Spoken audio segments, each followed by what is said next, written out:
প্রাকৃতিক সৌন্দর্য রাস্তাঘাট দেখার জন্য অবশ্য ডাইনে ভাই এদিকে কাদাও দেখলাম, তো তারপরে লোকজন পাচ্ছি না, কার সাথে একটু কথাবার্তা বলবো।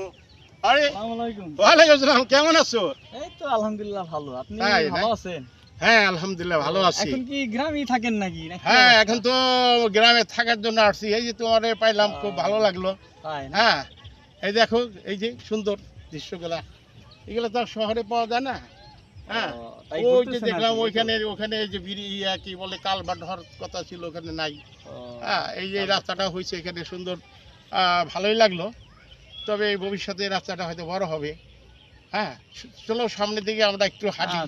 হ্যাঁ এই প্রাকৃতিক সৌন্দর্য, এই দৃশ্যগুলা মনে করো যে সারা পৃথিবীতে আমাদের সরাই সিটে যারা আমাদের অঞ্চলের আছে, ঢাকা এবং প্রবাসে যারা আছে, তারা এই গ্রামের দৃশ্যগুলা তো সবসময় দেখতে পাবে না। তা আমি নিজেও দেখতে পারি না। এই মাঝে মাঝে তোমার ফেসবুকে দেখি, আর আমিও ফেসবুকে কাজ করি, কিন্তু এই ধরনের দৃশ্য সবসময় দেখা যায় না। তাই এই জন্য গ্রামে আসছি, যেহেতু তুমি স্বামী, তারপরে তোমার সাথে আরো দোষ বন্ধু যারা আছে, তাই না? তো আসো সবাই আমরা মিলিত হয়ে আমরা এই গ্রামের প্রাকৃতিক দৃশ্যগুলা কি বলো? ঠিক আছে, সুন্দর। কারণ দেশ জাতিকে এই সুন্দর দৃশ্যগুলা যদি আমরা না দেখাইতে পারি, তাই না কাকা? তবে এই যে আপনি যে কথাটা বলছেন, এটা কিন্তু একটা গুরুত্বপূর্ণ জিনিস। এই যে কালভার্টটা যে এখানে নেই, হ্যাঁ এই যে কালভার্ট, জি জি, এই কালভার্টটা আসলে না থাকলে কিন্তু এখানে যারা এই যে আমরা দেখতেছি আউশ যে ধানগুলো বুনছে খেতে এদিকে, হ্যাঁ এই আউশ ধানগুলো কিন্তু আসলে পানি বাজলে তলায় যাবে। তলায় গেলে আমাদের যে কৃষক যারা আছে আমাদের এলাকা, তারা কিন্তু অনেকটা।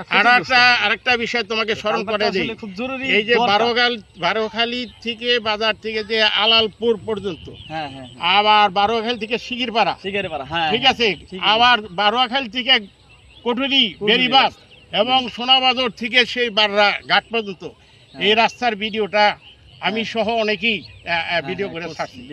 তো দেখলাম যে আমাদের উপজেলা প্রশাসকের দৃষ্টি আকর্ষণ হয়েছে, হ্যাঁ কাজ করতেছে। উনি বলছে যে আপনারা আর একটু কষ্ট করেন, আমরা আপনাদের এই উন্নয়নটা আরো ব্যাপকভাবে রাস্তা সম্প্রসারণ সহ, ড্রেনেজ ব্যবস্থা সহ আমরা করার একটা বড় পরিকল্পনা নিচ্ছি। তো সেটা বাস্তবায়ন হোক আমরা আশা করি, এবং ম্যাডামকে আমরা শুভেচ্ছা জানাই, কি বলো? ওনাকে অভিনন্দন জানাইতে হবে যে উনি ভালো উদ্যোগ নিচ্ছে, এবং এই অঞ্চলের যারা আছে সবাইকেও আমরা অভিনন্দন জানাই। আমরা যারা লেখালেখি করছি সবাই আসলে একটা ভালো কাজ করছে, ওনার দৃষ্টিগোচর হয়েছে। তো যাই হোক, সবাই জন্য আমরা কাজ করব। তো ঠিক আছে, আমি তো এই দিক দিয়ে চলে যাবো।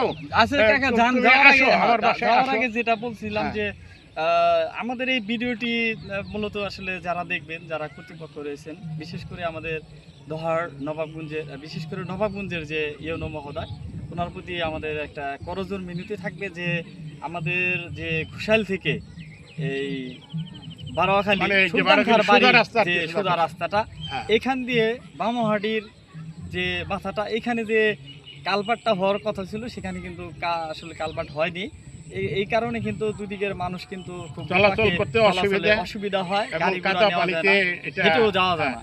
এই রাস্তাটা হইলেই এই অঞ্চলে সেই দোলসরা নদীর পাড় থেকে সরাসরি বান্দরে যাওয়ার আরসিসিটা কমপ্লিট হলে এবং কালভার্টটা যদি সম্পূর্ণ হয়ে যায়, তাহলে এলাকার মানুষের দুর্ভোগটা লাঘব হবে।